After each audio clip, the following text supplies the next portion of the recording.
Hey everyone, this is David Pike, Motorcity Mechanic. Got another video for you today that's going to be on a 2005 all the way up to 2010 Chrysler 300, Dodge Magnum, as well as the Dodge Charger. So basically the LX body styles. We're going to be replacing the turn signal switch, which is also called the multifunction switch these days. So check it out.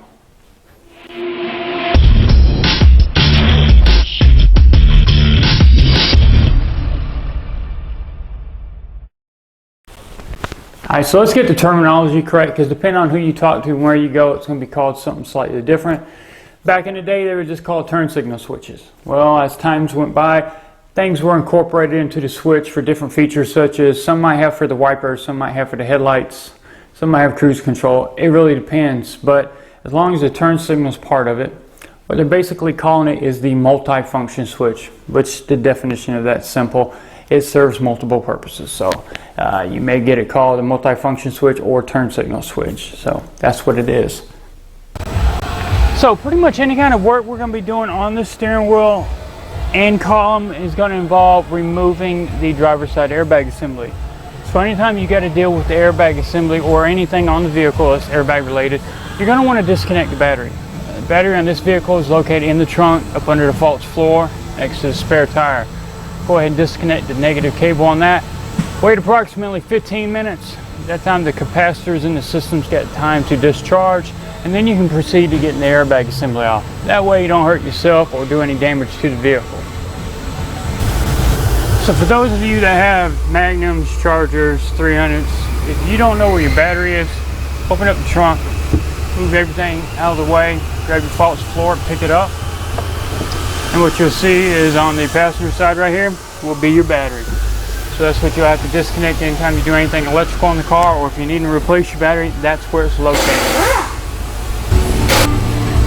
Now the airbag assembly is held in place with two 10mm bolts. They go to the back of the steering wheel into the actual cover assembly.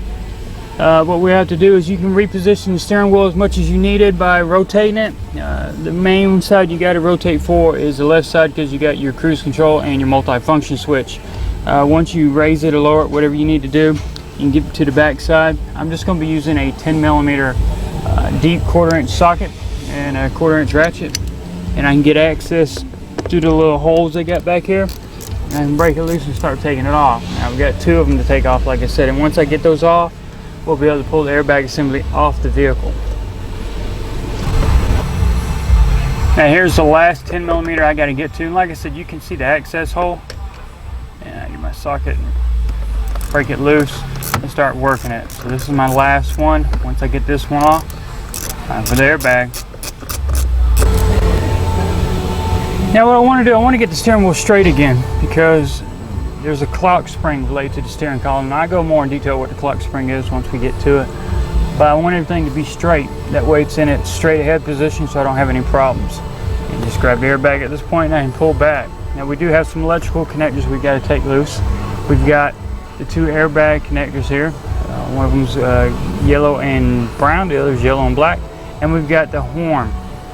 I'm just going to use anything I've got. I've got a pocket knife here. I can get up in here to pry the lock off the horn. There we go. And on the airbags, we've got a plastic brow on this one. It's kind of a wire tie with a loop that goes over one of the mounting studs that position the harness. I'm just going to kind of work that off. Now when you get down to these airbag connectors, you're going to have to squeeze in on the sides to get them off. So what you got to do is, I use both my fingers, or if you get a pair of needle nose pliers you can. You just squeeze in on both sides and lift up. There's a finger here and there's a finger on the other side. So all you do is just squeeze in, lift up. Now the airbag can come off. Now we got the airbag out of the way. This was your horn pad connector, so that's already disconnected. Now that's going to stay with the steering wheel.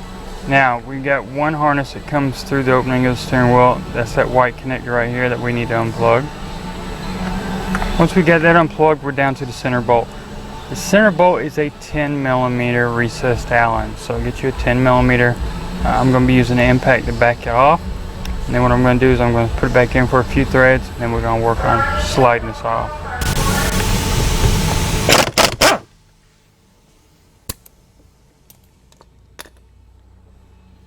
want to do is I want to leave this bolt on. I want to go ahead and take it off all the way first, and then what I want to do is I want to go ahead and thread it on, just a few threads. Reason why? Because when I go to pull this steering wheel off, if it wants to stick and then finally come off, I'm not hitting myself in the face looking stupid. So usually these on the 300s want to come off fairly easy, so I just work on it. There we go. I can back it all the way off. There's some cars they'll get to a point where they want to stop, and you go bam right to your face. Now we're going to route the harness back through for the airbags. And what we need to do, we need to keep an eye on where we got this clock spring oriented. And there's a reason why, because if you put it on wrong, you can make a sharp turn to the left or a sharp turn to the right and end up breaking the ribbon that's inside. So currently it's sitting the same way I took it off. Keep it straight, and you want to line this straight up with the keyway on the shaft. Now what we'll do is we'll back out. There's 3 Torx that are recessed down here. Once we back them out, they'll protrude through and they will actually hold this clock spring in this position and we'll be fine. The new one comes with some locks built into it so it can't be installed incorrectly. Once you've got it on, you'll pull the locks out, throw them away. But this one, of course, being the original, will not have them. So we just line up the 3 holes where the Torx are, and we'll back those out till they actually stop it from spinning. And then we can just pull the assembly off. So I'm going to be using a T15. If you can get it on a driver like this, that's fine. Or if you got them on a, like screwdriver attachments, that's awesome as well. You can even get in there with a socket type. I'm going to start backing them out. You'll start seeing how they start coming through the actual upper portion of the clock spring.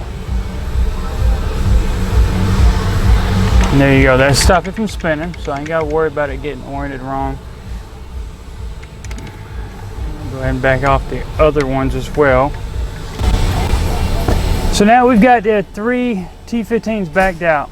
We didn't take them all the way off, but we left them still in a few threads, mainly to keep everything locked in place. And now what we can do, we can grab the upper and bottom portion. It's going to be kind of flimsy, but when you pull, it'll unsnap. What you'll see here, this is your clock spring, and comes with a little pigtail harness on it. So when you get ready to go back with it, you got to make sure everything's straight, which that's the way we left it, and that's the reason why we left it there, so we don't have to worry about that. Now the multifunction switch is right here. It actually has all this aluminum that you see in this color is part of it. It will come that way. What we've got to do is we need to get this whole assembly off so we can get to it, and it's held in place with 1 Torx bit underneath. It's kind of a clamp style. Once you start backing it off, you don't take it off. Once you back it off, this whole assembly just slides off as one piece. Then you can take it to the workbench and disassemble it. So we'll move on to that next step.